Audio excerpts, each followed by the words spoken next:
அனைத்து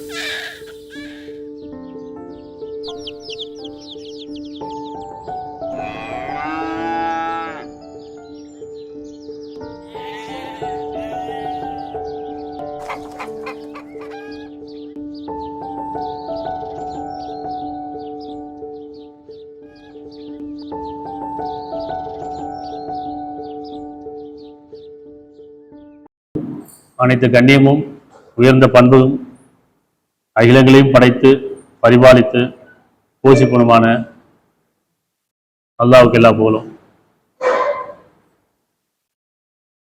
இது குர்ஆன் வகுப்பு, தியான வகுப்பு. குர்ஆனும் மனித வாழ்வியலும் இது தியான வகுப்பு. தியானம்னா என்ன, ஜிக்ர்னா என்ன?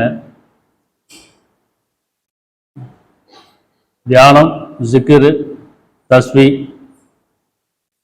யோகா, தவம், மெடிடேஷன், விபாசனா, இதெல்லாம் வெவ்வேறு பேரில் அழைக்கப்பட்டாலும் ஒரே நிலை தான்.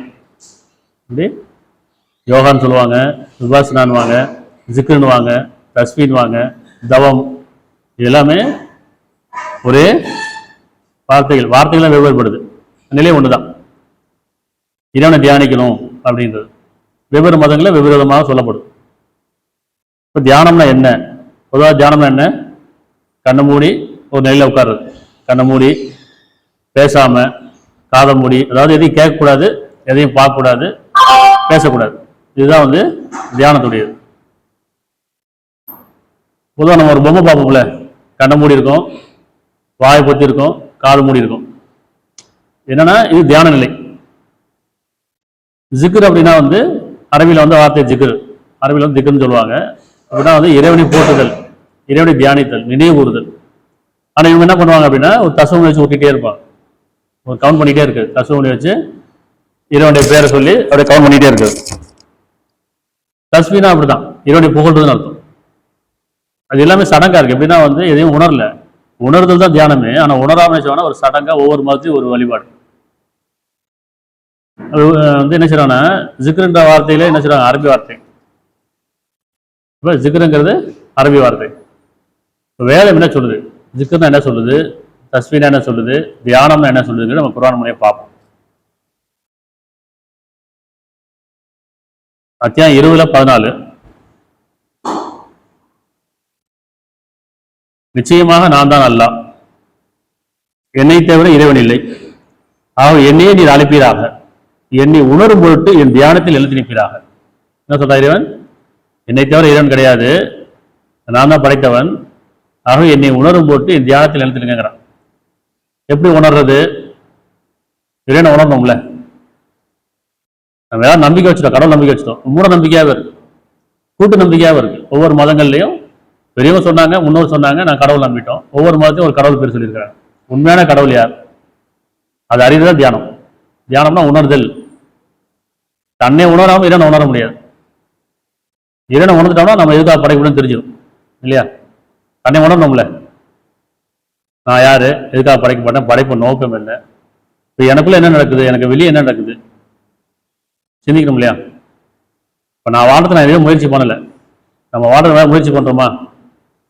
வெளியில கை கால ஆட்டிட்டு இருக்கோம், அவ்வளவுதான். அகம் ஒன்று இருக்குல்ல, உடலுக்குள்ள மறைவானது இருக்கு, அகம் இருக்கு, மனசு இருக்கு, உயிர் இருக்கு. இதெல்லாம் நம்ம எதாவது செய்யறோமா? அது யார் ஏற்கிறா? அப்ப தியானம் தெரியுங்களா, மூச்சை கவனிக்கிறது. அவங்க என்ன சொல்லுவாங்க, தியானம்னா மூச்சை கவனிங்க, எண்ணங்களை கவனிங்க அப்படின்னு சொல்லுவாங்க. எப்படி மூச்சை கவனிக்க முடியும்? மூச்சை கவனிக்க முடியுமா? ஒரு நேரம் கவனிச்சு பாருங்களேன், மூச்சு திணறும். ஒரு நேரம் அப்படியே கண்ண மூடி மூச்சு அப்படியே கவனிச்சோம்னா மூச்சு திணற ஆரம்பிக்கும், பயமா இருக்கும். அது இறைவனுடைய செயல், அது அவனுடைய ஏற்பாடு நடந்துகிட்டே இருக்கு. இதயத்தை கவனிங்க, மனசை எப்படி, எண்ணங்களை கவனிக்கணும். இது தியானம். கண்ணை மூடி என்னை மறக்கிற தியானம் இல்லை, கண்ணை திறந்த இல்லை, நம்மளை உணர்றதான் தியானம். அதுதான் ஜிக்ரு. ஜிக்ருனா உணர்தல், இறைவனை உணர்தல். இறைவனை உணர்ந்தா நம்மளை உணர்ந்துடலாம். அப்போ இறைவனை எப்படி உணர்றது? படைப்பின் நோக்கத்தை பார்க்கணும், படைப்பின் ரகசியத்தை பார்க்கணும், ஒவ்வொரு படைப்பையும் பார்க்கணும். இப்போ நம்மளை பார்த்துங்களேன், மனிதன் எப்படி படைந்தான்? ஒரு துளி. இந்த ஒரு துளி தான், அதுல இருக்க ஆற்றல் தான் மனிதன் வாழுங்காலம் எல்லாம் அவனுக்கு ஆற்றல் கொடுக்குது. இந்த ஒரு துளி ஒரு உருவம் ஆச்சு இல்லையா? இந்த ஒரு துளி தான் உடலாச்சு, அதுக்கு உயிர் வந்துச்சு, அது வாழ்ந்துட்டு இருக்கு. அது எப்படி உருவாச்சு? அதுக்கு நம்ம ஏதாவது செஞ்சோமா? அப்ப நீங்க உங்களை உணருங்கிறான். உங்களை நீங்க உணருங்க, அப்படிதான் என்னை அறிய முடியும். இயற்கை உணரா வரைக்கும் இறைவனை அறிய முடியாது. இயற்கை உணரணும், ஒவ்வொன்றும் உணரணும். ஒரு சின்ன விதை அது மண்ணில் வச்சிடறோம், அது செடியாகுது, அப்புறம் அது மரமாகுது, அதை கணிக்குது, நிறைய கனிகள் வருது. இதுக்கு நம்ம முயற்சி பண்றோமா? நம்ம பார்க்குறோம்ல, வாழைப்பழம் வாங்குறோம், மாம்பழம் வாங்குறோம், மாதுளம்பழம் வாங்குறோம். இந்த பழங்கள்லாம் தோப்புக்காரங்க செய்கிறாங்களா? தோப்புக்காரங்க அதுக்கு ஏதாச்சும் ருசி சேர்க்குறாங்களா, சுவை சேர்க்குறாங்களா, கலர் சேர்க்குறாங்களா? இல்லையே. மண்ணிலேருந்து விளையுது, அதை நம்ம அப்படியே பறித்து சாப்பிட்றோம். அது எவ்வளோ ருசியாக இருக்குது, எவ்வளோ மனமாக இருக்குது, அதில் எவ்வளோ ஆரோக்கியம் இருக்குது. நம்ம எதுவுமே செய்யலையே. நம்ம சிந்திக்கணும்ல, எப்படி மண்ணிலேருந்து இவ்வளோ ருசி வருது. ஒரு எள்ளி மரம் பார்க்கணும், தென்னை மரம் பார்க்குறோம், எவ்வளோ உயரமாக இருக்கு. அந்த மரத்துலேருந்து எள்ளி எடுத்துடுறோம், அதுக்குள்ளே தண்ணி இருக்கு, அது அவ்வளோ சுவையாக இருக்கு. எனக்கு செஞ்சுருக்கோமா? நம்ம ஒவ்வொன்றும் சிந்திக்கணும். இப்படி அதே தியானம், ஜிக்கர்னா அதுதான். இயற்கையை வளர்ந்துகிட்டே இருக்கணும். இந்த வேதம் என்ன சொல்லுதுன்னா 16:44 இந்த குர்ஆன் முழுக்க முழுக்க தியானத்துக்குரியது. இது தியானம்ங்கிறான், இது ஞானம்ங்கிறான். நிதானம், கவனம், தியானம். ஞானம் பெறுவதற்காக. நிதானங்கிறது உணர்தல், தியானங்கிறது சிந்திக்கிறது, ஞானங்கிறது தெளிவுபடுறது. 16:44 தெளிவான அத்தாட்சிகளையும் விளக்கங்களையும் மனிதர்களுக்காக அருளப்பட்டதை நீர் அவர்களுக்கு தெளிவுபடுத்துவதற்காக, அவர்கள் சிந்திப்பதற்காகவும் உமக்கு இந்த தியானத்தை நாம் அருளினோம். என்ன சொல்லுது வேதம்? என்ன சொல்லுது? இது தியானம் சொல்லுது. தெளிவான அத்தாட்சிகளை விளக்கங்களையும் மனிதர்களுக்கு அவர்கள் அருளப்பட்டதை நீ அவர்களுக்கு எடுத்து தெளிவுபடுத்துவதற்காக, அவர்கள் சிந்தித்து உணர்வதற்காக உமக்கு அருளப்பட்ட தியானம். இந்த வேதம் நினைவுக்கு நல்ல விஷயம். மனிதன் சிந்தனைக்குரியவன், வேதம் சிந்தனைக்குரியது. வேதம்னா சிந்தனைக்குரியது, மனிதன் சிந்தனைக்குரியவன். அப்ப சிந்திக்கணும். எப்படி சிந்திக்கணும்? சொன்னா நம்பிடக்கூடாது, கூட்டத்தில் நம்பக்கூடாது. அதை நமக்குள்ள போய் சிந்திக்கணும். அப்படி சிந்திக்கும் போது தான் நாம் என்ன செய்யறோம்? உணரவே முடியும். 39:27 குர்ஆனானது மனிதகுலம் முழுமைக்கானது, ஒரு மதத்துக்கானது கிடையாது. குர்ஆன்னா பிரித்தறிதல், ஃபுர்கான் அப்படின்னா பிரித்தறிதல், சிந்தித்து உணர்தல் அப்படி அர்த்தம். 39:27 இந்த குர்ஆனில் மனிதர்களுக்காக எல்லா விதமான உதாரணங்களையும் அவர்களை சிந்தித்து பார்ப்பதற்காக நாம் திடமாக எடுத்து கூறியுள்ளோம். சிந்திங்கன்னு சொல்றான். குர்ஆனை சிந்திங்க, வேதத்தை சிந்திங்க, உணர்வை சிந்திங்க, உங்களுக்குள்ள சிந்திங்க, உங்களுக்கு புறத்துலயும் சிந்திங்க. சிந்திச்சுக்கிட்டே இருக்கணும். சிந்திக்கிற என்ன? யோசனை வேற, சிந்தனை வேற. உதாரணம் மற்றவங்க என்ன கேட்போம்? ஒரு யோசனை சொல்லுவேன்னு கேட்போமா இல்லையா? பிறகு கேட்கும் யோசனை சொல்லுவேன்னு சொல்லுவோம், சிந்தனை சொல்லுவேன்னு சொல்ல மாட்டோம். சிந்தனைங்கிறது நமக்குள்ளதான், வெளியே யோசனை. யோசனைங்கிறது என்ன? கற்பனை, யூகங்கள் எல்லாமே இருக்கும். அறிவுக்கு அப்பாற்பட்டதான் உணர்வு, அறிவுக்கு உட்பட்டதான் யோசனைகள். 30:8 அவர்கள் தங்களுக்குள்ளே சிந்திக்க பார்க்க வேண்டாமா? அவர்கள் தங்களுக்குள்ளே சிந்தித்து பார்க்க வேண்டாமான்னு கேட்கிறான். உங்களுக்குள்ளே சிந்திங்கிறான். உள்ளுணர்வா சிந்திங்க. நான் எப்படி படைக்கப்பட்டேன்? ஒரு துளியில இருந்து, ஒன்று நாளில இருந்து, ஒரு துளியில இருந்து, அப்புறம் கருவில இருந்து, அப்புறம் உருவாகி இப்ப நம்முடைய விஷயங்கள் எப்படி நடக்குது? இப்ப நம்ம பேசுறோம், வார்த்தைகள்லாம் உள்ளுக்குள்ள இருக்கா? இல்லையே. எண்ணம் தானே வார்த்தையா மாறுது. பிறந்ததுல இருந்து இறக்குற வரைக்கும் பேசிட்டே இருக்கிறோம், வார்த்தை தீர்றது கிடையாது. என்னமோ என்றோம், நம்ம என்ன என்றமோ அது அந்த மொழியா மொழிபெயர்க்கப்படுது, அவ்வளவுதான். அது அந்தந்த மொழியில, அவரவர் மொழியில அந்த சத்தத்தை மொழியாக்குறோமா இல்லையா? அது யார் செய்யறது? நான் இதை பேசணும்னு நினைக்கிறேன், எனக்கு என்னமா இருக்குது, அதை பேசணும்னு நினைக்கும் போது அது வார்த்தையா மாறும்போது அது மொழியா மாறுதா இல்லையா? இதுக்கு நம்ம முயற்சி பண்றோமா? நம்ம என்ன என்றோமோ அதுக்கான செயல்பாடு வருது. நான் இங்க போகணும்னு நினைக்கிறேன், உடனே கால் நடக்க ஆரம்பிக்குது. இது செய்யணும்னு நினைக்கிறேன், கை செய்ய ஆரம்பிக்குது இல்லையா? அப்ப இந்த எண்ணங்களுக்கு இந்த உடல் இயங்குது அப்படின்னு சொன்னா இது சிந்திக்கணுமா இல்லையா? அப்ப எண்ணம் எங்கிருந்து உருவாகுது? இது தியானம். தியானம்னா கண்ணமுடி உட்காந்துட்டு என்னை நானே மறந்துட்டு தியானம் கிடையாது. ஜிக்ருன்னா சும்மா நான் கடவுள் பேர சொல்லிட்டே இருக்க ஜிக்ரு கிடையாது. இறைவனா யாரும் உணரணும். இறைவனை புகழ வேண்டிய அவசியம் இல்லை. புகழ்ந்தாலும் புகழலாம் இறைவன் கண்ணியமானவன், கண்ணியத்துக்குரியவன். அவனை கண்ணிய குறையெல்லாம் பார்க்கணும். எப்படி? அவனுக்கு இணைப்பு இல்லாமல் இருக்கும். அவன் எந்த நோக்கத்துக்கு படைத்தானோ அதை உணர்ந்து அப்படி வாழ்றதை இறைவனை கண்ணியப்படுத்தும். அப்ப அவர்கள் தங்களுக்குள்ளே சிந்தித்து பார்க்க வேண்டாமான்றான். சிந்திச்சு உங்களுக்குள்ளே சிந்திக்கிறான். உங்க அகத்திலும் புறத்திலும் நிரம்ப செய்திருக்கேங்கிறான். அகத்திலும் புறத்திலும் நிரம்ப செய்திருக்கேன். உள்ள இருதயம் இயங்குது, அதுக்கு நம்ம எதுவும் செய்ய முடியாது. நுரையீரல் இயங்குது, நம்ம எதுவும் செய்ய முடியாது. கிட்னி இப்படி உள்ளூர் போல இயங்குது இல்லை, எல்லாம் சுருங்கி விரியுது. அதை கொண்டு நம்ம வாழ்ந்துட்டு இருக்கோம். நம்ம ஏதாவது செய்ய முடியுமா? வெளியே வேணா நம்ம 2 கையாக வச்சுட்டு ஏதாவது செஞ்சுட்டு இருக்கலாம். ஆனால் உள்ளுக்கு நம்ம எதுவுமே செய்ய முடியாது. அதெல்லாம் அவனுடைய கண்ட்ரோலில் இருக்கு. அப்போ இது யார் கண்ட்ரோலில் இருக்கோ அவன் தான் அவன் படைச்சான். எப்படியே ஒரு சின்ன துளி, அந்த ஒரு துளியுடைய ஆற்றல் நம்ம வாழ வச்சுட்டு வாழும் காலம் வரைக்கும் வாழ வைக்கும். நம்ம சிந்திக்கணுமா இல்லையா? அப்போ நீங்க சிந்திங்கிறான். அவன் தங்களுக்குள்ளே சிந்தித்து பார்க்க வேண்டாமா? அல்லாஹ் வானங்களையும் பூமியும் அவ்விரண்டுக்கும் இடையே உள்ளவற்றை சத்தியத்தை குறிப்பிட்ட தவணை கொண்டல்லாமல் படைக்கவில்லைங்கிறான். உண்மையை கொண்டு படைச்சிருக்கிறான்.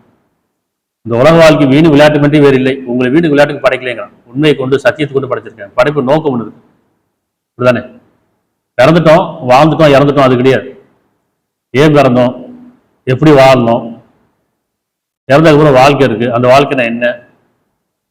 இதுதானே தியானம், அதான பக்தி.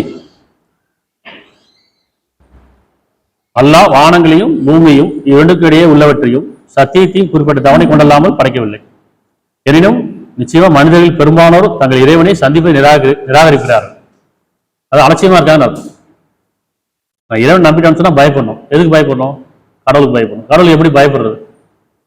இறைவனுக்கு எப்படி பயப்படுறது சொல்ல முடியுமா? இறைவனுக்கு இப்படிதான் பயப்படும் சொல்ல முடியுமா? அப்படிதான் சடங்கு பண்ணிட்டு இருக்கோம். பயப்படணும்னா மனசாட்சி கட்டுப்படணும், நியாய உணர்வுக்கு பயப்படணும், உண்மைக்கு பயப்படணும், நன்மைக்கு பயப்படணும். பயம்னா என்ன? நன்மை செய்யணுமே, தவறிடக்கூடாது, உண்மை பேசணுமே, பொய் சொல்லக்கூடாது, நியாய உணர்வோடு இருக்கணுமே, அநியாயம் பண்ணிடக்கூடாது. இதெல்லாம் இறைவனுக்கு பயப்படுறது. நம்ம இறைவனுக்கு பயப்பட நினைச்சு நிறைய சடங்கு பண்ணிட்டு இருக்கோம். மனசாட்சியை பின்பற்றுறது இறைவனை பின்பற்றுறது, மனசாட்சிக்கு பயப்படுறது கடவுளுக்கு பயப்படுறது, இறைவனுக்கு பயப்படுறது இல்லையா? அப்போ உங்களுக்குள்ளேயே நீங்க சிந்திங்கன்னு சொல்றாங்க. நம்ம சிந்திக்கிறோமா?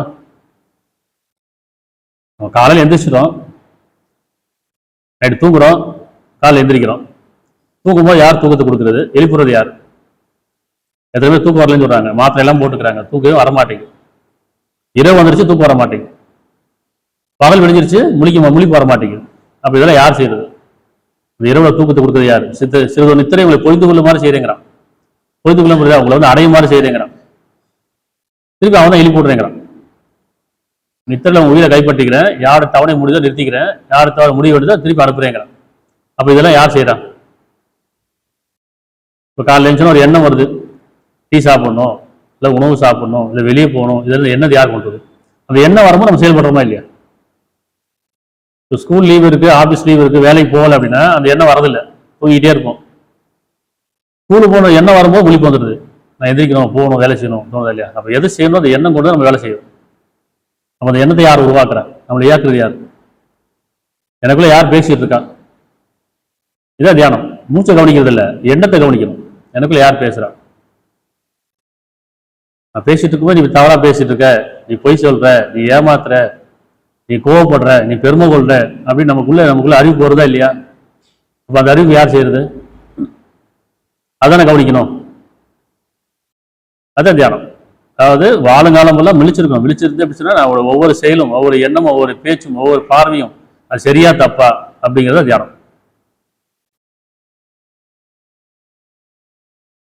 31:20 நிச்சயமாக அல்லாஹ் வானங்களில் உள்ளவற்றையும் பூமியில் உள்ளவற்றையும் உங்களுக்கு வசப்படுத்தி இருக்கின்றான் என்பது, இன்னும் தன் ஆள்கொடையை உங்கள் மீதும் உங்கள் புறத்திலும் அகத்திலும் நிரம்ப செய்கிறான் என்பதையும் நீங்கள் அறியவில்லையாங்கிறான், சிந்திக்கவில்லையாங்கிறான், தியானிக்கவில்லையாங்கிறான். இப்படி வானம் உள்ளவற்றையும் பூமி உள்ளவற்றையும் உங்களுக்கு வசப்படுத்திருக்கேங்கிறான். யாருக்கா படைச்சிருக்கா? அந்த வானம் பூமி யாருக்கா படைச்சிருக்கா? இறைவனுக்கு தேவை கிடையாது. அது யாருக்கா படைச்சிருக்கான்? மனிதன் வாழ்றதுக்கா படைச்சிருக்கான். இந்த வானம் பொழியுது, பூமி விளையுது, இப்படிதானே? வானம் பொழியா பூமி விளையாது இல்லை. பூமியில ஒண்ணுமே கிடையாது, மண்ணு தான். அது வெறும் மண்ணு தான். சொல்லுவாங்க மண்ணுன்னு, என்ன சொல்லுவாங்க? அது மண்ணுன்னு அர்த்தம், ஒண்ணுமே இல்லைன்னு அர்த்தம்.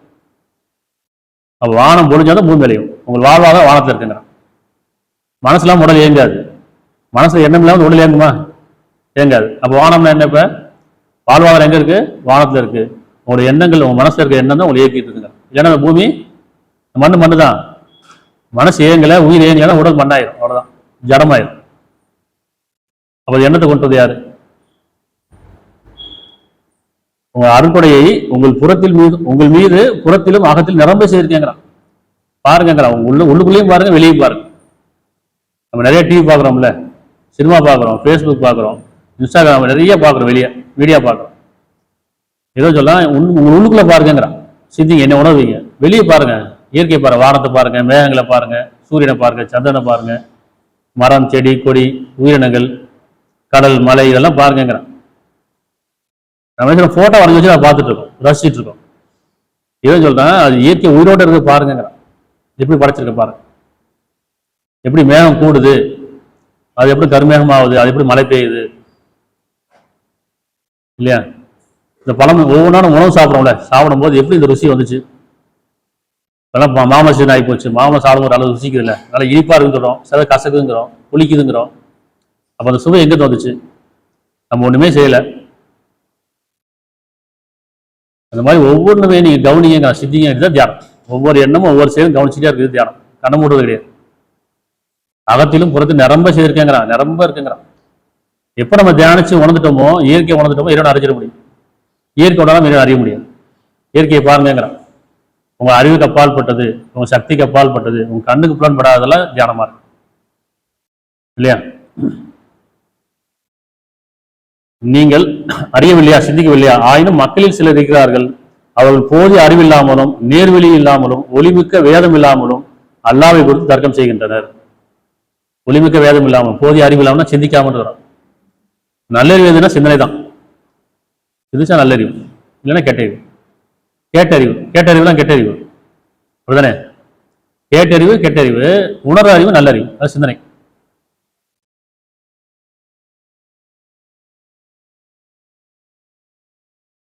இருபத்தொன்பதுல 19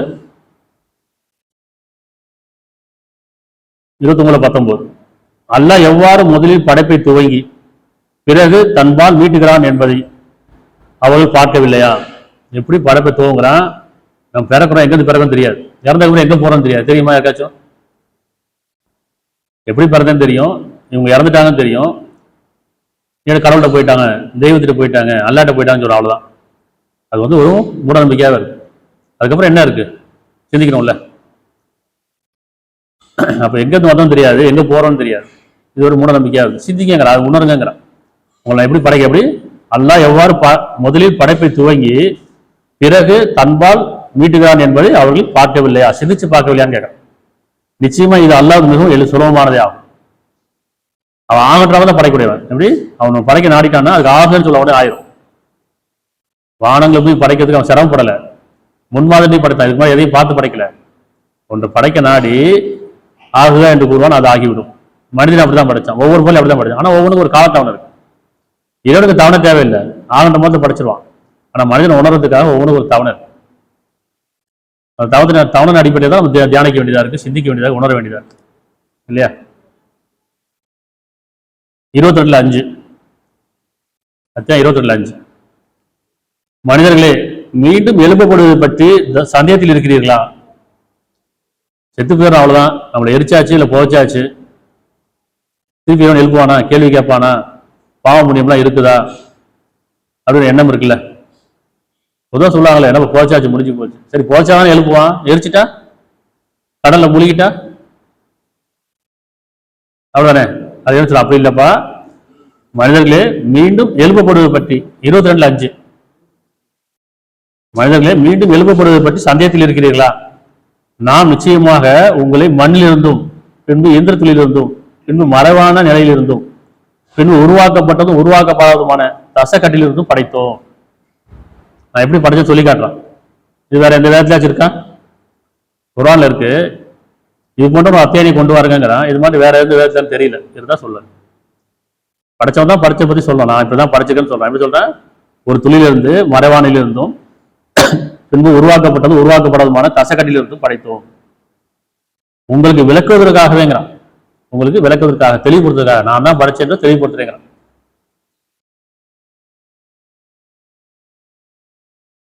மேலும் நாம் நாடியவற்றை ஒரு குறிப்பிட்ட காலம் வரையும் கர்ப்பப்பையில் தங்க செய்கின்றோம். பிறகு உங்களை குழந்தையாக வெளிப்படுத்துகின்றோம்.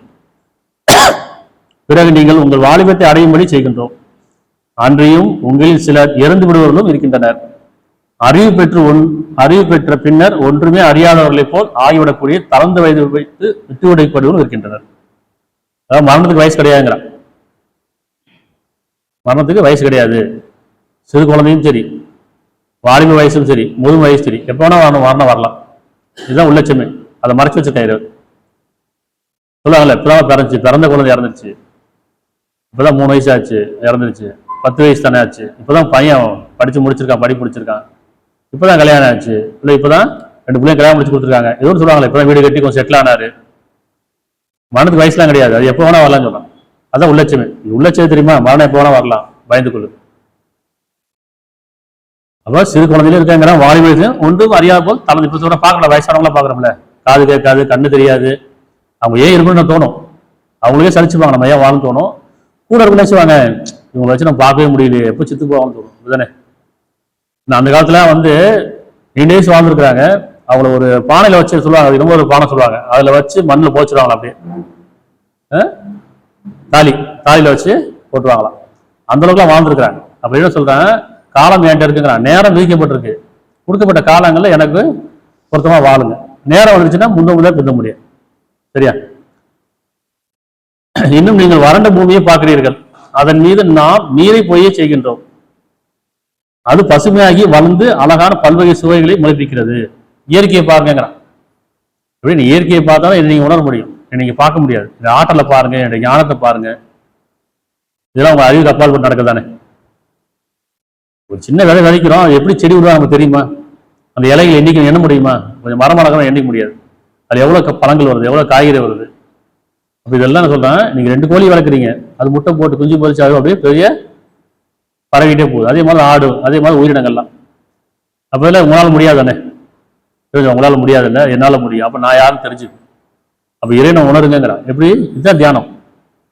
கண்ணை மூடதில்லை, கண்ணை திறந்து ஒவ்வொன்றையும் பார்த்துட்டே இருக்கணும். இது தியானம்.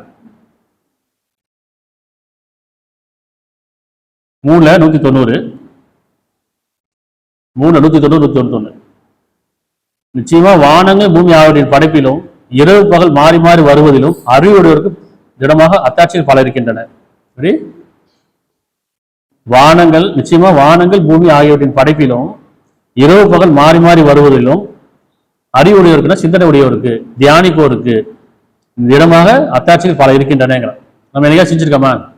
எப்படி இரவு வருது, எப்படி பகலா மாறுது, எப்படி பகல் வருது இரவா மாறுது, செஞ்சிருக்கோமா? வீட்டை லைட் ஆஃப் பண்ணா ஈட்டிடும், லைட்டை போட்டா பகலாயிரும். அப்படித்தானே?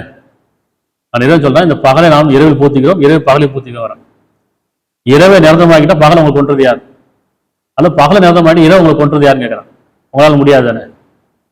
அப்ப சிந்திச்சு பாருங்கிறான்.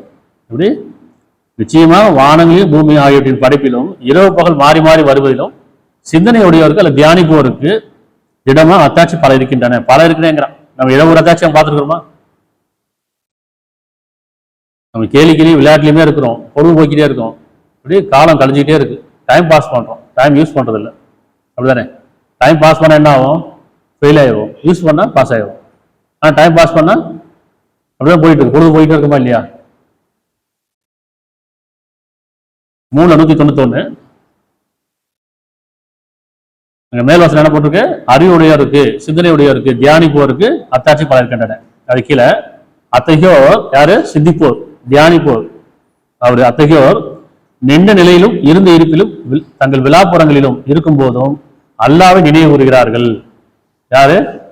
எந்த நேரமும் தியானத்தில் இருப்பாங்க, சிந்தனையோடு இருப்பாங்க, உணர்வோடு இருப்பாங்க, உள்ளச்சத்தோடு இருப்பாங்க. அவங்க என்ன செய்வாங்கன்னா, நின்ற நிலையிலும் இருந்த இருப்பிலும் தங்கள் விழாப்புறங்களின் போதும், அதாவது பகல் நேரம் சரி, ஓய்வெடுக்க நேரம் சரி, அல்லது உறங்கும் நேரம் சரி, இறைவனை தியானிச்சுட்டே இருப்பாங்க.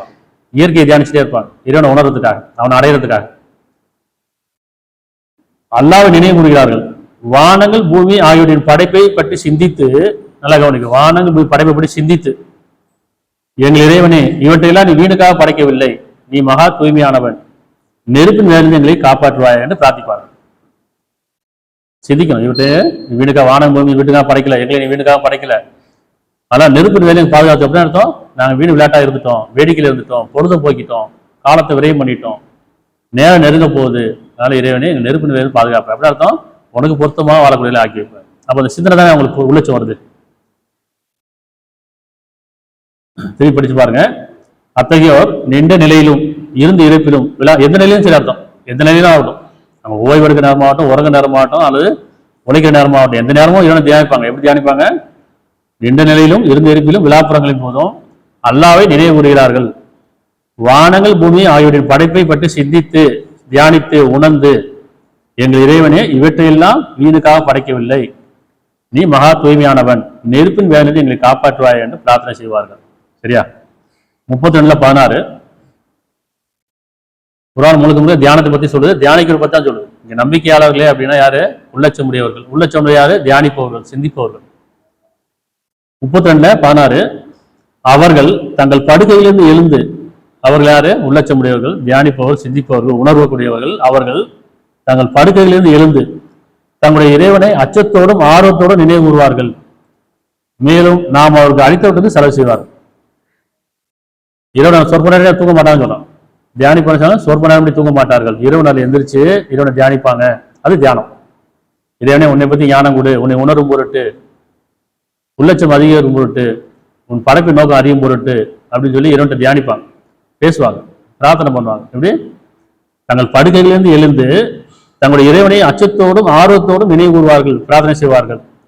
நாம் அவர்கள் அளித்தவிட்டு செலவு செய்வார்கள். நான் என்ன கொடுத்தா நல்ல வழி செலவு பண்ணுவாங்க. காலம் கொடுத்துருக்கு, அந்த காலம் அழகான முறை செலவு செய்யணும். நேரம் கொடுக்கப்பட்டிருக்கு, அழகான முறை செலவு செய்யணும். உயிர், உடல், மனசு, உறவு, பொருள் எல்லாத்தையும் செய்யணும். அவனுக்கு பொருத்தமான காரியங்களை செலவு செய்யணும். கொடுக்கப்பட்டாலும் விரயம் பண்ணக்கூடாது. நம்ம காலத்தை விரயம் பண்றோமா இல்லையா? இறைவன் சொல்றான்ல, காலத்தின் மீது சத்தியமாக, உங்களுக்கு கொடுக்கப்பட்ட கால கெடு மீது சத்தியமாக, நிச்சயமா நஷ்டத்தில் இருக்காங்க. ஏன்னா விரயம் பண்ணிட்டீங்க, வீணடிச்சிட்டு இருக்கீங்க, பொழுதுபோக்கிட்டு இருக்கீங்க, வேடிக்கையிலும் விளையாட்டுல இருக்கிறீங்க, உலக வாழ்க்கையில் மொழிவு போயிட்டீங்க. அப்ப காலக்கெடு மீது சத்தியமா நிச்சயமா மனித நஷ்டத்தில் இருக்கின்றான். ஆனா உள்ளச்சம் எப்படி இருப்பாங்க? விரயம் பண்ண மாட்டாங்க, வீண் விரயம் பண்ண மாட்டாங்க. எந்த நிலையிலும் இறைவனை தியானித்தவனா இருப்பாங்க. ஏன்னா நேரம் போனா இருக்கலாம்ல, அதுதான் உள்ளச்சமுடையவரா இருப்பாங்க. அப்ப அவர்கள் தங்கள் படுக்கையிலிருந்து எழுந்து தங்களுடைய இறைவனை அச்சத்தோடும் ஆர்வத்தோடும் நினைவு கூறுவார்கள், மேலும் அவர்களுக்கு அளித்தவிட்டது செலவு செய்வார்கள். 13:28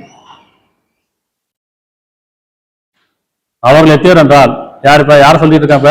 குர்ஆன்ல வேதத்தை சொல்றது யாரு? தியானிக்கூடியவர்கள், சிந்திக்கக்கூடியவர்கள், உள்ளச்சமுடையவர்களை பத்தி சொல்றான். அவர்கள் எத்தியவர் என்றால் அவர்கள் தான் நம்பிக்கொண்டவர்கள், மேலும் அல்லாஹ்வை நினைவு கூறுவதனால் அவருடைய இதயங்கள் அமைதி பெறுகின்றன. அல்லாஹ் நினைவு தியானிப்பதனால், அல்லாஹ்வை தியானிப்பதனால், நினைவு கூறுவதனால், உணர்வு பெறுவதனால் அவருடைய இதயங்கள் அமைதி பெறுகின்றன. அல்லாஹ்வை நினைவு கூறுவது கொண்டுதான் இதயம் அமைதி பெறும் என்பதை அறிந்து கொள்ளுங்கள். நீங்க அல்லாஹ் நினைவு படைச்சவன் நினைவு கூறுவது மட்டும்தான் இதயம் அமைதி பெறும். ஏன்னா அந்த இதயம் அவனுடைய கண்ட்ரோல்ல இருக்கு. மனசு பறக்குது, படபடக்குது, பயமா இருக்கு, கவலையா இருக்கு, நெருக்கடியா இருக்கு, சொல்றமா இல்லையா? அப்ப இறைவன் சொன்னா, என் முகம் திரும்புங்கப்பா, என்னை தியானிங்க, அல்லாஹ் என்ற அலையுங்கள், அர்ரஹ்மான் என்ற அலையுங்கள், எப்பேரை கொண்டுதான் அழகை பண்பு இருக்குங்கிறான். உங்களுக்கு என்ன வேணுமோ அவங்க கூப்பிடுங்க, என்னை கூப்பிடுங்கிறான். என் அடியார் என்னை பற்றி கேட்டால் நான் சமயமா இருக்கேன்னு சொல்லுங்க, பிரார்த்தனை செய்ய பிரார்த்திக்கு பிரார்த்தித்தா விடையளிக்கிறேன். அப்ப என்னை அலைங்கன்றா, என்னையே அழைக்க வேண்டும், அதான் நேர்வழி. இப்படி என்னையே தியானிக்க வேண்டும், என்னையே அழைக்க வேண்டும், அதான் நேர்வழி. அப்ப அவர்கள் எத்தியவர் என்றால் அவர்கள் தான் நம்பிக்கொண்டவர்கள், மேலும் அல்லாஹ்வை நினைவு கூறுவதனால் அவருடைய இதயங்கள் அமைதி பெறுகின்றன. அல்லாஹ்வை நினைவு கூறுவதை கொண்டுதான் இதயங்கள் அமைதி பெறுகின்றன என்பதை அறிந்து கொள்ளுங்கள். வேற எப்படி மனசு அமைதியாவாது? பொருள் இருந்தா அமைதியாயிருமா? சொத்து இருந்தா அமைதியாயிருமா? வேலை கிடைச்சா அமைதியாயிருமா? பணம் சம்பாதிச்சு பேங்க் பேலன்ஸ், உறவுகள், பிரச்சனையே அங்கதான். உறவுல தான் பிரச்சனை, பொருள்ல தான் பிரச்சனை, அறிவுல தான் பிரச்சனை. அமைதி கெட்டு போதல அதனாலதான். அப்ப இதெல்லாம் விட்டு விளையாட மட்டும் தான் அமைதி வரும். எப்படி? மனசுல இறைவனை தவிர எதையும் வைக்கக்கூடாது. மற்ற எல்லாத்தையும் மூளையில வச்சுக்கணும், அறிவில் வச்சுக்கிட்டு மனசுல இறைவனை மட்டுமே வைக்கணும், அவன்கிட்ட மட்டுமே தியானிக்கணும், அவனை மட்டுமே அமைதி கேட்கணும். அவனை பிரார்த்தனை பேர் ரொம்ப அறிவிக்க வேண்டாம், இறைவனை எதையும் அறிவிக்க வேண்டாம், அமைதி கொடுக்கிறவனே கேட்டா போதும். என்ன கேட்கணும்? நம்ம அமைதி தானே முக்கியம். அப்ப என் அமைதிக்கு என்ன வேணுமோ இறைவனுக்கு தெரியும். எப்படி? தனித்தனியா அவன்கிட்ட கேட்கணும், என் மனசு அமைதி கொடு அப்படின்னு கேட்க வேண்டியது. இறைவன் எல்லாம் அறிஞ்சவனா இருக்கான், ஞானமுடையனா இருக்கான். அப்படின்னா கேட்கணும், இறைவனே அமைதியை கொடு, ஆறுதலை கொடு, இது கேட்டா போதும். அப்ப அமைதிக்கான வழி அவன் அறிவிப்பான், அல்லது அவனே அதை சரிப்படுத்திடுவான். 73:8 எனினும் உங்களுடைய இறைவனின் பண்புகளை தியானிப்பீராக. இதுதான் தியானம். தியானம் இறைவன் அறிவித்தான் தியானம். யாராச்சும் இறைவன் அறிஞ்சிருக்காங்களா? யோகால இருந்துட்டு, தியான பயிற்சியில இருந்து, விபாசன பயிற்சியில இருந்து, ஜிகிர் பண்ணி, தஸ்பீ பண்ணி இறைவன் யாரும் அறிஞ்சிருக்கிறோமா? அறிஞ்சிட்டா மதத்தை விட்டுருவோம்ல, சடங்கு விட்டுருவோம்ல. ஆனா அந்தந்த மதத்துல இறைவன் அறிகின்ற பேர்ல அறியவே இல்லை. ஆனா அறிஞ்சுதான் நினைச்சிட்டு இருக்கோம், கூட்டு நம்பிக்கையிலையும் மூட நம்பிக்கையிலையும். சொல்லுவாங்க யாராச்சும், நான் யோகால இருந்து இறைவன் அறிஞ்சிட்டேன், இறைவன் யாரும் எனக்கு தெரிஞ்சு போச்சு, நான் ஜிக்கர்ல இருந்தேன், எனக்கு இறைவன் யாருன்னு புரிஞ்சு போச்சு, நான் தியானத்துல இருந்தேன், நான் கடவுளை பார்த்துட்டேன், சொல்ல முடியுமா? சொல்ல முடியாது. அப்போ இறைவன் தானே, நீங்கள் தியானிக்கும் போது இறைவனை அறிய முடியும். அப்போ இயற்கையை உணரும் போது இறைவனை அறிய முடியும். உங்களுக்குள்ளேயும் உங்களுக்கு வெளியும் தியானிங்கிறான். அப்போ எனினும் உங்களுடைய இறைவனின் பண்புகளை தியானிப்பீராக. இறைவனுடைய பண்பு என்ன? அருளாளன், அன்புடையவன், கருணையாளன், இரக்க முடியவன். நிறைய உணர்ந்துருக்கோமா? நம்முடைய வாழ்க்கையில இது என்னுடைய இறைவனுடைய அன்பு தான், இது என் இறைவனுடைய உதவி தான், இது என் இறைவனுடைய பாதுகாப்பு என்ன உணர்ந்துருக்கோமா? நம்ம மனிதன் உதவி செய்ய சொல்றாங்க, இவங்க உதவி செஞ்சுட்டாங்கப்பா, அவங்க என்னை பாதுகாத்துட்டாங்க, அவங்க எனக்கு நன்மை செஞ்சாங்க அப்படின்னு சொல்லி இவங்க எங்க அன்பு காட்டினாங்க சொல்றோமா இல்லையா? இப்போ மனிதர்கிட்ட அன்பு தெரிஞ்சுக்கிறோம், உதவி நாடிடுறோம், இதுதான் பாதுகாப்புன்னு நினைச்சுக்கிறோம். ஆனா வாழ்க்கையில் ஒவ்வொரு கட்டத்திலையும் இது என்னுடைய இறைவனுடைய உதவி, என் இறைவனுடைய பாதுகாப்பு உணர்ந்துருக்கிறோமா? உணர்ந்தாதான் தியானம். என் முயற்சி தோத்து போச்சு, என் அறிவு தோத்து போச்சு, நான் பலகீனமாயிட்டேன், எனக்கு பயம் வந்துடுச்சு, வேறு வழியே கிடையாது அப்படின்னு வருமா சொல்லுவோம், இறைவன் தான் உதவி செஞ்சான் சும்மா பேரும் சொல்லிடும், இது இறைவனுடைய உதவின்னு சொல்றோம். ஆனால் ஒவ்வொரு நாளும் நான் மூச்சு சுவாசிக்கு இறைவன் உதவி செய்கிறான், பசிக்குது உணவு சாப்பிட்டா இறைவன் தான் உதவி செய்கிறான், தாகம் இறைவன் தான் உதவி செய்கிறான், தூக்கத்துக்கு உதவி செய்கிறான், எழுத்து உதவி செய்கிறான். நம்ம ஒவ்வொரு சிலம் உதவி செஞ்சுக்கிட்டே இருக்கானா இல்லையா? அவன் பாதுகாத்துட்டு இருக்கானா இல்லையா? அப்போ நம்ம உணர்ந்தோமா இல்லையா? இது இறைவனுடைய உதவி தான், இது இறைவனுடைய பாதுகாப்பு தான், இது இறைவனுடைய அருள் தான், இறைவனுடைய கருணை தான், இறைவனுடைய மன்னிப்பு தான். ஒவ்வொரு நம்ம தப்பு செய்யாமல் இல்லை, ஆனால் மன்னிச்சு வாழ வச்சிருக்கானா இல்லையா? அப்போ நம்ம இறைவனுடைய பண்பு உணரணும், உணராம தியானிக்க முடியாது. தியானிச்சுன்னா உணர்ந்துடும். இன்னும் உங்களுடைய இறைவனுடைய பண்புகளை தியானிப்பீராக, இன்னும் அவன் அளவிலேயே திரும்புவதாக இருப்பீராக. அவன் பக்கமே திரும்புங்கிறான். எப்படி அவன் பக்கம் திரும்புது? எந்த பக்கம் திரும்பணும்? கிழக்காம இருக்கா? இறைவன் சொல்றான் என் பக்கமே திரும்புங்கிறான். எந்த திசையில இருக்கா இறைவன்? அவன் திசையெல்லாம் கிடையாதுல்ல, உணர்வு தானே, உள்ளத்துல தானே.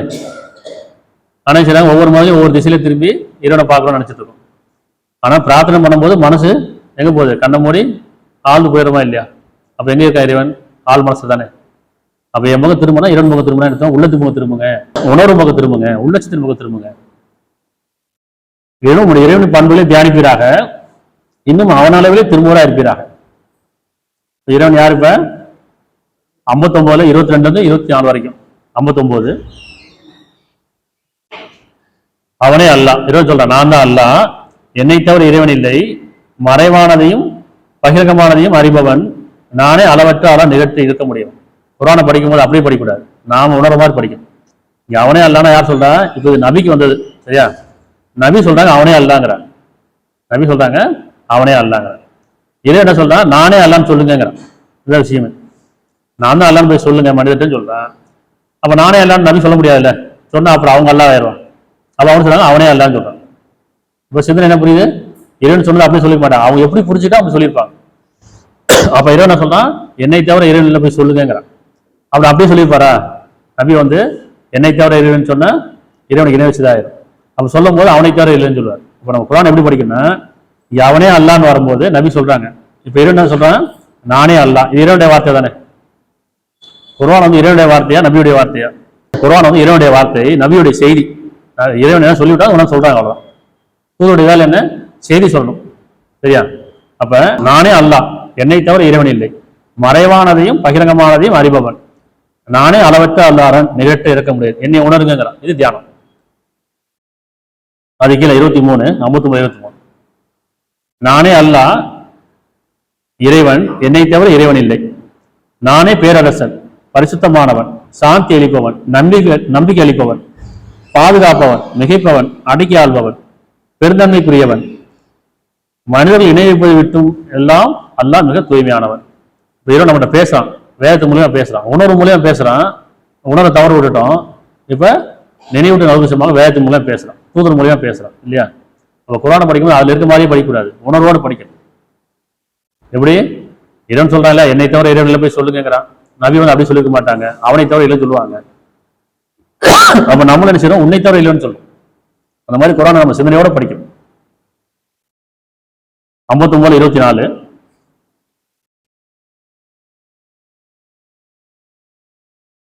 அவன் தான் அல்லா. இறைவன் சொல்ற நான் தான் அல்லா, படைப்பவன். யாரு? இறைவன் யாரு? படைப்பவன், சீரமைப்பவன், உருவமளிப்பவன். அவனுக்கு அழகிய பண்பு இருக்கு, எனக்கு அழகிய பண்பு இருக்குங்கிறான். வானங்களிலும் பூமியில் உள்ளவற்றை எல்லாம் அவனையே போற்றுகின்றன, அவனை மிகைத்தவன், ஞானமிக்கவன். இதுதான் அவன் இறைவன் நம்மகிட்ட பேசுறான். நான் தான் அல்லாப்பா, என்னை தவிர நான் தான் படைச்சவங்கள, என்னை தவிர உங்களை வேற யாரும் படைக்கல, நீங்க படைச்சாலும் இறைவன் கிடையாது, உங்களை படைச்சவங்க மட்டும் இறைவன் இல்லையா? இது தியானம், இது தியானம், இது ஜிக்ரு, இது தஸ்பி. இறைவனை புகழக்கூடாது, இறைவனை கண்ணியப்படுத்தணும், இறைவனை உணரணும். இறைவனை உணர்ச்சி முதல்ல இயற்கையை உணரணும். இரவு புகழ் மாறும்போதெல்லாம் இது தியானிக்கணும். இரவுல தியானிக்கிறான். இரவு அமைதிக்கானது. ஆனால் நம்ம இருட்டுனால பயமாயி போகும். இருட்டுனா பயம் தானே. இருட்டு தான் இரவு அமைதியானது. யார் நம்பிக்கொண்டாங்களோ உள்ளச்சம் கொண்டாங்களோ இரவு தியானிக்கிறாங்களோ அந்த இரவு அமைதியா இருக்கும், இல்லைன்னா பயமா இருக்கும். பகல் லேசா இருக்கும் இரண்டு பக்கம் திருவிட்டோம்னா, இல்லைன்னா அது உழைப்பு ரொம்ப கஷ்டமா இருக்கும். அப்ப இரவு தியானிக்க என்ன செய்யணும்? கண்ணமூடி உட்காரக்கூடாது, ஜிகர்ன்ற பேர்ல தஸ்பி ஊட்டக்கூடாது, ஜபிக்கன்ற பேர்ல மந்திரம் ஓதக்கூடாது. சரியா? இப்போ ஒவ்வொரு மதங்களையும் ஜபம்னு சொல்றாங்க, ஜிக்ருன்னு சொல்றாங்க, தஸ்பின்னு சொல்றாங்க, தியானம்னு சொல்றாங்க. இதெல்லாம் வார்த்தைகள் வெவ்வேறையா இருக்கு. ஆனா உணர்வு என்னன்னு சொன்னா இறைவன் அடையணும், இறைவன் அறியணும். அப்படித்தானே? அப்ப சடங்கா இருக்கக்கூடாதுல்ல. அப்ப இந்த குர்ஆன் சொல்ல தியானம் தான், இது தியானம், சிந்தனைக்குரியது. நீங்க சிந்திக்க மாட்டீங்களா, ஆராய மாட்டீங்களா, இதயத்தை பூட்டு போட்டுக்கான்னு கேட்கணும். மனம் நம்மகிட்ட எப்படி பேசுது பார்க்கணுமா இல்லையா? என் மனம் வேண்டி பேசுது. அந்த மனம் பேச நம்ம மற்றவங்க பேச முடியாதுல்ல. நம்முடைய மனம் நம்மகிட்ட பேசாம நம்ம மற்றவங்க பேச முடியாது. அதாவது எண்ணங்களை இல்லாமல் மற்றவங்க பேச முடியாது. அப்படி எண்ணம் என்னைய என்ன செய்யுது? பேச வைக்குது. அப்ப நம்ம எதை கேட்டோமோ அது புரிய வைக்குது. அப்படிதானே? காலம்புள்ள பேசிட்டே இருக்கோம், வார்த்தை தீரல, காலம்புள்ள கேட்டே இருக்கோம், இதுக்கு மேலே எனக்கு கேட்க முடியாப்பா, காலம் அவ்வளோதான் மூடி போச்சு சொல்ல முடியுமா? அப்ப எண்ணங்கள் படைக்கப்பட்டுக்கிட்டே இருக்கு. எண்ணங்கள் படைக்கப்படுதா இல்லையா? ஒவ்வொரு நாள் இடம் படைக்கப்படும். அப்ப இறைவனை உணர்வு என்ன செய்யணும்? நமக்குள்ள உணரணும். நமக்குள்ள போயிட்டு எப்படி இந்த எண்ணம் எப்படி உருவாகுது, நம்ம எப்படி உணவு சாப்பிட்றோம், நம்ம சாப்பிட்ற உணவு அப்படியே வெளியே வருதா இல்லையே, அது எப்படி கழிவா வெளியேறுது, அப்போ அதுக்கான எனர்ஜி எப்படி கிடைக்குது? ஒரு வாழைப்பழம் சாப்பிட்டா அதில் சத்து இருக்குன்னா அது சத்து தனியாக எடுக்க முடியாது. அது எடுக்கக்கூடிய சக்தி யார்கிட்ட இருக்கு? உடல்ல தான். இறைவன் அப்படிதான் அமைச்சிருக்கான். ஒரு தண்ணி குடிக்கணும்னா தண்ணிக்கு என்ன வேணும்? அதில் எனர்ஜி வேணும், சக்தி வேணும். அந்த சக்தி நம்ம தனியாக எடுக்க முடியாது, அது மறைவா உள்ளுக்குள்ள இருக்கு. அப்போ தண்ணி குடிச்சாதான் அல்லது சாப்பிட்டாதான் நம்ம என்ன செய்யறோமோ அது என்ன செய்யும்? உள்ளுக்குள்ள போயிட்டு அது கழி வெளியிடும். அது வேணுங்கிற எடுத்துட்டு வெளியே தெரியும். இப்படிதான் டெக்னாலஜி வந்திருக்காப்ப. இந்த வாழைப்பழம் இருக்க சக்தியை நம்ம எடுத்துடலாம், இந்த தண்ணியில இருக்கிற சக்தியை நம்ம எடுக்க முடியும், உணவுல இருக்கிற சக்தி தனியாக எடுக்க முடியுமா? அது பார்க்க முடியாது, அது மறைவானது. அப்ப இறைவன் சொல்றா மறைவான நிறைய இருக்குங்கிறான், தியானிக்கிறான். தியானிக்கும் போது யாருக்கு ஞானம் கொடுக்கப்படுதோ அது கணக்கில்லா நன்மை கொடுக்கப்படாது. கணக்கில்லா நன்மை கொடுக்கப்படாதா. இப்போ தியானம் என்ன? இப்ப இறைவனை உணரணும். அப்ப தியானிக்கணும், இறைவனை கேட்கணும், பேசணும். அதிக நேரம் இறைவன்கிட்ட பேச, மனிதர்கிட்ட பேசக்கூடாது. மனிதர்கிட்ட பேசி சண்டை எடுத்துட்டு இருக்கோம். கணவன் மனைவி கடையில சண்டை, பிள்ளைங்க பெற்றோர் கடையில சண்டை, நட்பு கடையில உறவு கடையில சண்டை நடக்கு. என்ன காரணம்? வார்த்தைகள் மாறி போகுது, புரிதல் கிடையாது. ஆனா இறைவன் நம்ம எப்படின்னா புரிஞ்சுப்பான், இறைவன் நம்மளை புரிஞ்சுப்பான். இறைவனுக்கு நம்ம எப்பயுமே நிச்சயம் இறைவன் இறக்க முடியாது. நம்ம எப்படி பேசணும் இறைவன் புரிஞ்சுப்பான். எண்ணங்களே புரிஞ்சுக்கானா இல்லையா? மனிதன் நான் படைத்தோம், உங்களுடைய மனம் உங்களுடைய எண்ணம் பேசணும் அறிவேங்கிறான். அவ பிரார்த்தனை என்ன பேரும்? பிரார்த்தனை பண்ணி இறைவன் பேச தேவையில்லை, உணர்ந்தா போதும். அவன் சொல்றது கேட்கணும், அது தியானம். என் மனசு சொல்லுது நீ உண்மையை பேசுப்பா, இப்போ நான் உண்மையை பேசணும், இது இறைவனை வழிபடுறது. நீ பொய் சொல்லாத, பொய் சொல்லக்கூடாது, அது இறைவனை வழிபடுறது. நீ கோவப்படாத, அது இறைவனை வழிபடுறது. என் மனசு என்ன சொல்லுதோ அது வழிபடும். ஆனா சைத்தான செய்யுங்களா, முதல்ல கோவத்தை ஏற்படுத்தி விட்டுருவான். அப்ப நம்ம தவறு செஞ்சதுக்கப்புறம் அவன் விலைக்கு போயிடுவான். இப்ப நம்ம உணர்வோம், இப்ப தப்பு செஞ்சவங்க உணர்வோம். ஆனா நான் கோவப்படாம வந்திருக்கலாமே, பொய் சொல்லாம இருந்திருக்கலாமே இல்லையா? இப்ப என்ன அர்த்தம்? தவறு செய்யறதுக்கு முன்னாடி உள்ளச்சம், தவறு செஞ்சதுக்கு அப்புறம் பயம். இப்போ சைத்தான வேலைன்னா தூண்டி விட்டு அவன் விளைக்கிறான். விளையாடுறதுக்கு அப்புறம் பயம் என்ன செய்ய உணர்றோம். அடடா கோவப்பட்டமே, அவசரப்பட்டுட்டோமே, செய்யாம இருக்காங்க தோணுதா இல்லையா? அப்புறம் நம்ம தியானத்தில் இருக்கும்போது சைத்தான் நம்ம வரமாட்டான். அல்லாவுடைய தியானத்தில் இருக்கும்போது சைத்தான் இருக்க மாட்டான்ல, இறைவனுடைய தியானத்தில். அப்போ அல்லானா என்ன? படைத்தவன், பரிபாலிப்பவன், போஷிப்பவன், வழி நடத்துபவன். நம்மளால வாழ முடியாது, அவனோட உதவியெல்லாம் வாழ முடியுமா? இறைவனோட உதவி வேணாங்க நமக்கு சொல்லிடலாம். உன்னோட உதவியெல்லாம் நான் வாழ்ந்து காட்டுறேன். எப்படி வாழ முடியும்? மூச்சு காட்ட அவன்கிட்ட தான் வரணும், உணவு அவன்கிட்ட தான் வரணும், இந்த இறையை அவன் தான் இயக்கணும், இந்த பகல் அவன் தான் கொடுக்கணும், இந்த இரவு அவன் தான் கொடுக்கணும் இல்லையா? எண்ணங்களை அவன் தான் படைக்கணும். எனக்கு எண்ணங்களே வேண்டாம் முடியுமா? அப்ப இறைவனோட உதவியாக வாழ முடியாதானே? அப்ப தியானன்ற பேர்ல கண்ண மூடி வரலாமா? எடுத்துக்கலாம். ஒரு மரத்து பக்கத்துல ஒரு மரத்துல உட்காந்து வச்சுக்கோங்க, போதி மரத்துல உட்காந்துருக்காங்க. ஒருத்தருக்கு கண்ணு தெரியாது, ஒருத்தருக்கு காது தெரியாது, காது கேட்காது, ஒருத்தர் ஊமை பேச மாட்டார், ஒருத்தர் முடவன் எங்கேயும் நகல முடியாது. இப்ப போறவங்க என்ன சொல்றாங்கன்னா, கூடனை பார்த்து ரொம்ப நல்லவருப்பா, இவர் கெட்டதே பார்க்க மாட்டாரு. இன்னொரு சொல்ற இவர் செவடரை பார்த்து சொல்றாங்க, இவர் கெட்டதே கேட்க மாட்டார், ரொம்ப நல்லவர். ஊமையை பார்த்து சொல்றாங்க, ரொம்ப நல்லவருங்க, பொய்யே சொல்ல மாட்டாரு. ஒரு முடவனை பார்த்து சொல்றாங்க, இவர் ரொம்ப நல்லவருங்க, எந்த செயலும் கெட்ட செயல் செய்ய மாட்டார். என்ன பிரயோஜனம்?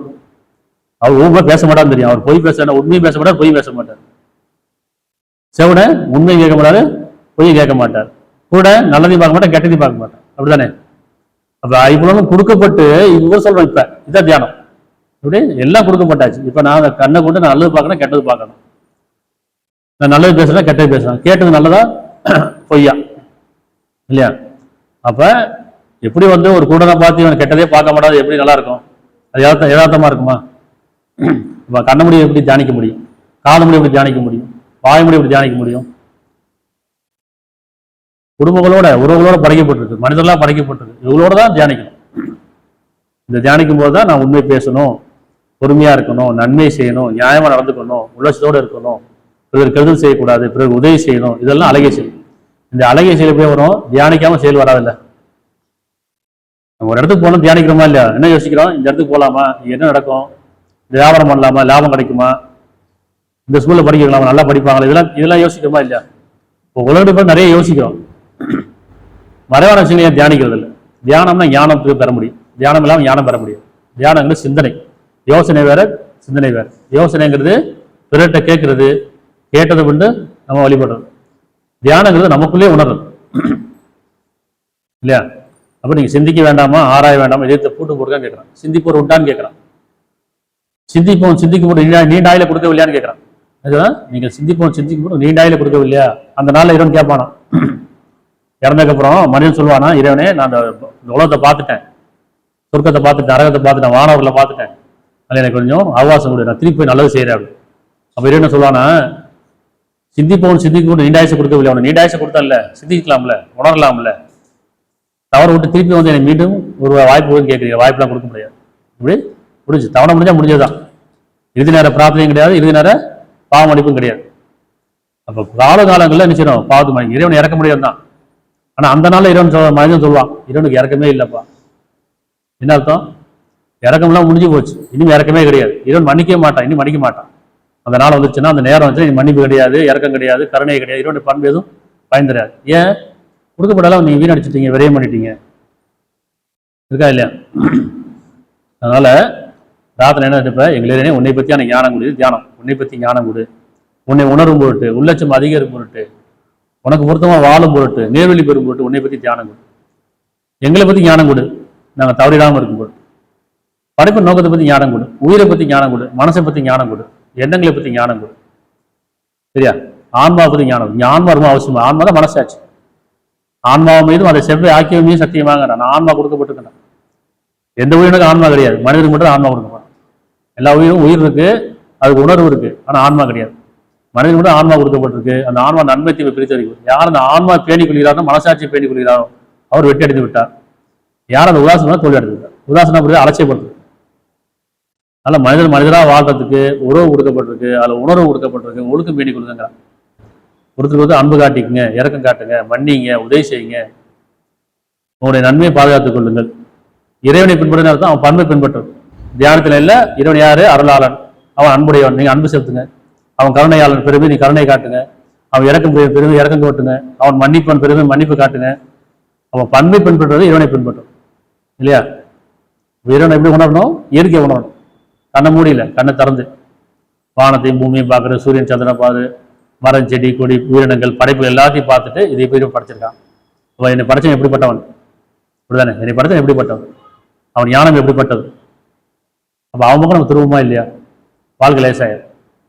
அப்ப இறைவனை பிரார்த்தனை பண்ணும்போது எப்படி சொன்னோம்? இரவுலையும் பகலையும் எந்த நிலையும் சரி தியானத்துல இருக்கும். அவர் எந்த நேரம் தியானத்தில் இருப்பான்னு சொல்றான். இரவுமாகட்டும், பகலாகட்டும், உழைப்பாகட்டும், ஓய்வாகட்டும், எல்லா நேரமும் தியானத்தில். தியானம்னா என்ன? உணர்வு. உணர்வு தான் தியானம். புதுசாக தியானம்னா ஒண்ணு கிடையாது. உணர்வு தியானம், உள்ளட்சம் தியானம், நல்ல செயல் தியானம் இல்லையா? இறைவனை கேட்போம், பிரார்த்தனையோட இருக்கு. 20:14 நிச்சயமா நான் தான் அல்லாஹ், என்னை தவிர இறைவன் இல்லை. ஆகவே என்னையே நீ அழைப்பீராக, என்னை உணரும் போட்டு என் தியானத்தில் நிலைத்திருப்பீராக. என்னை உணருங்க. இறைவனை உணராமல் இறந்து போயிடக்கூடாது. அது நஷ்டவாளியார் என்ன சொல்றாங்க? மூமின்களே, முஸ்லீம் அல்லாத மரணத்தை நம்பிக்கொண்டவர்களே, விசுவாசம் கொள்ளாமல் மரணித்து விடாதீர்கள், நீங்க நஷ்டவாளியா இருப்பீங்கிறான். விசுவாசம் கொள்ள எப்படி கொள்ளணும்?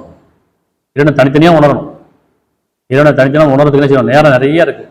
அந்த நேரம் நிறைய விரைவு பண்ணிடும். காலந்து ராத்திரி வரைக்கும் 12 மணி நேரம் நிறைய பொழுது போய்கிட்டு கடைசியில் தூக்கத்தையும் விரைவு பண்ணிடும். இதே சொல்ல என்னை தியானிக்காத உங்களை படைச்சிருக்கேன், என்னை உணர்றதுக்காக என்னை படைச்சிருக்கேன், மனிதர்களையும் ஜின்களையும் என்னை வணங்குவதற்காக வேண்டி, என்னை தியானிப்பதற்காக வேண்டி நான் படைக்கவில்லைங்கிறான். அவனை தியானிக்கணும், இறைவனை உணரணும், தனித்தனியாக உணரணும், யார் சொல்லும் கேட்கக்கூடாது. கேட்டதெல்லாம் கெட்ட அறிவு, உணர்ந்தா மட்டும் தான் நல்ல அறிவு. சரியா? அல்ல, எங்கள் இறைவனே உன்னை பற்றியான ஞானம் கொண்டு எங்களையும் சந்ததியையும் நம்பிக்கொண்ட ஆண்களையும் பெண்களையும் உன்னை உணரும் பொருட்டு எங்களுக்கு ஞானத்தை கொடு, அந்த ஞானத்தை கொடு, ஞானத்திலிருந்து உன்னை அறியும் பொருட்டு. சரியா? பிரார்த்தனை வச்சு